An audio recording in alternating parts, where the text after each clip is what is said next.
جب ماہ صیام رمضان المبارک جلوہ گر ہوتا ہے، جنت کے 8 دروازے کھول دیے جاتے ہیں، جہنم کے دروازے بند کر دیے جاتے ہیں اور شیاطین جکڑ دیے جاتے ہیں۔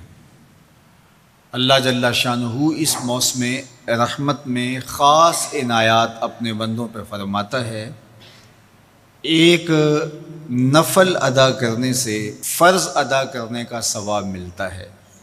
اور ایک فرض ادا کرنے سے 70 فرائض ادا کرنے کا ثواب ملتا ہے۔ اسی طرح راہ خدا میں 1 روپیہ دو گے تو 70 روپے خرچ کرنے کا ثواب ملے گا۔ اسی طرح باقی نیکیاں بھی جتنی بھی ہم کرتے ہیں، وہ 1 نیکی کریں گے تو 70 گنا اجر ماہ صیام میں ہمیں نصیب ہوتا ہے۔ اس لیے اہل ایمان کا یہ طریقہ ہے کہ وہ اس مہینے میں کثرت کے ساتھ تلاوت کرتے ہیں، کیونکہ 1 مرتبہ اگر قرآن مجید پڑھ لیا تو 70 مرتبہ قرآن مجید پڑھنے کا ثواب نصیب ہوا۔ ماہ صیام میں چونکہ شیطان بندھا ہوا ہوتا ہے، تو ہم اپنے آپ کو نیکی کی طرف اگر لانا چاہیں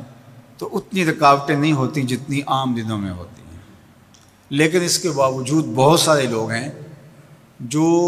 رات کو بڑا پکا ارادہ کر کے سوتے ہیں کہ میں صبح وقت پہ اٹھوں گا اور نوافل بھی پڑھوں گا اور نماز بھی ادا کروں گا، لیکن جب صبح ہوتی ہے تو انہیں یا تو جاگ نہیں آتی یا نیند سے بیدار ہو جاتے ہیں، بستر سے اٹھا نہیں جاتا۔ جبکہ وہی شخص انہوں نے صبح سبزی منڈی جانا ہو تو چھلانگ لگا کے اٹھتے ہیں اور سبزی منڈی پہنچتے بھی ہیں۔ سستی طبیعت کا کسل نہیں ہوتا۔ عمومی طور پہ ہم اپنے آپ کو بیمار تصور کر لیتے ہیں اور سستی اور کسل کا نام دے کر کے، بہانہ دے کر کے ہم کہتے ہیں کہ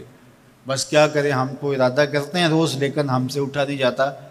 بس طبیعت اس طرح کی ہے، کسل ہے، سستی ہے۔ یہ بات ذہن میں رکھیے گا کہ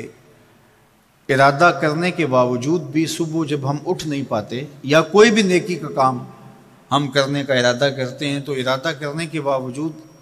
ارادہ ہی رہ جاتا ہے، ہم کر نہیں پاتے،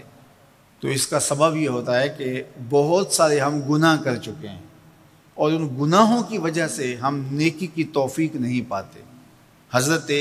حسن بصری رضی اللہ تعالی عنہ نے یہی وجہ اس کی بیان فرمائی ہے۔ تو اس کا بہترین طریقہ یہ ہے کہ توبہ کی جائے، اور توبہ بھی سچے دل سے کی جائے، رو رو کے اللہ سے گناہوں کی معافی مانگی جائے، اور سچے دل سے جب توبہ کی جائے تو پھر سارے گناہ نہ صرف مٹا دیے جاتے ہیں بلکہ ان کو بدل کے نیکیوں میں تبدیل کر دیا جاتا ہے۔ تو ماہ صیام کے اندر پختہ عزم کریں اور اس عزم کو عمل کی شکل دینے کے لیے سچی توبہ کریں کہ ہمارا یہ رمضان اس طرح سے گزرے، یہ مہینہ اس طرح سے بسر ہو کہ ہم اس مہینے میں اللہ تعالیٰ کی قربت حاصل کر لیں، ہم گناہوں سے پاک ہو جائیں اور ہم جو ثمرات ہیں، جو فوائد ہیں اس مہینے کے، وہ ہم سمیٹ سکیں۔ تو یہ وہ مہینہ ہے جس کے انتظار میں میرے اور آپ کے آقا و مولا اپنی آنکھیں لگائے ہوتے تھے اور دن گن گن کے وقت گزارتے تھے کہ ماہ صیام آ رہا ہے۔ تو اس مہینے کا عزت کے ساتھ، تکریم کے ساتھ، اعزاز کے ساتھ استقبال کرو اور اس کو پلکوں پہ بٹھاؤ، اس کو دل پہ بٹھاؤ۔ اس مہینے کی تکریم یہ ہے کہ اس میں ہر برا کام چھوڑ دیا جائے۔ اگر کوئی شخص برا کام نہیں چھوڑتا اور روزے رکھتا ہے تو میرے اور آپ کے آقا و مولا کا ایک فرمان سن لیجئے، من لم یدع قول الزور والعمل بہ فلیس للہ حاجۃ فی ان یدع طعامہ و شرابہ۔ فرمایا کہ جو جھوٹ اور برے کام نہیں چھوڑتا، اس کے بھوکا اور پیاسا رہنے کی اللہ کو کوئی ضرورت نہیں ہے۔ تو روزہ خوراک بچاؤ مہم نہیں ہے جو چلائی جاتی ہے،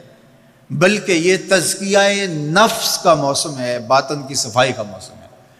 اور باطن کی صفائی نہیں ہوتی جب تک ہم کوشش کریں۔ آپ کے بدن پہ بہت ساری میل چڑھی ہوئی ہے اور جمی ہوئی ہے بدن کے ایک ایک عضو پہ میل، تو آپ پانی میں چھلانگ لگا کے باہر بھی آ جاتے ہیں تو میل نہیں اترتی، چلو کچھ نہ کچھ فرق تو ضرور پڑ جاتا ہے، لیکن میل نہیں اترے گی۔ میل کب اترے گی؟ جب آپ اپنے بدن کو مل مل کے اس کے اوپر صابون لگا کر کے اچھی طرح سے اس کو جب اتاریں گے محنت کوشش سے، تو پھر آپ کا بدن مہک جائے گا، ہلکا پھلکا ہو جائے گا، میل اتر جائے گی۔ یہ موسم رحمت ہے، اللہ کی رحمتوں کا می برسے گا، اس سے کچھ نہ کچھ فائدہ تو ہوگا ہی،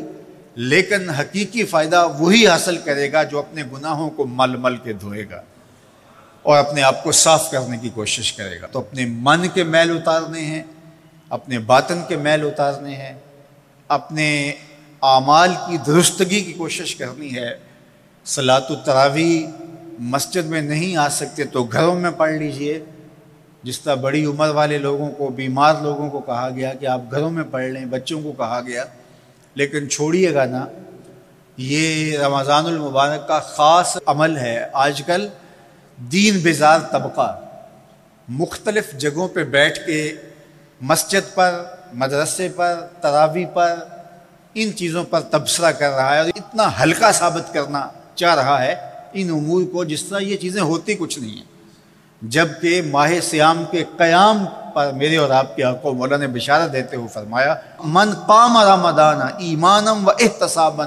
غفر لہ ما تقدم من ذنبہ، جس نے رمضان المبارک کی راتوں میں قیام کیا ایمان اور محاسبہ نفس کے ساتھ، اللہ اس کے پچھلے سارے گناہ معاف فرما دیتا ہے۔ یہ بہت بڑی دولت ہے، تو اس دولت کو ضرور سمیٹیے گا، ضرور حاصل کیجئے گا، من کی ستھرائی، عفت اور پاکیزگی کا سامان کیجئے گا۔ اللہ آپ سب کو اپنی امان میں، اپنی حفاظتوں کے حصار میں رکھے۔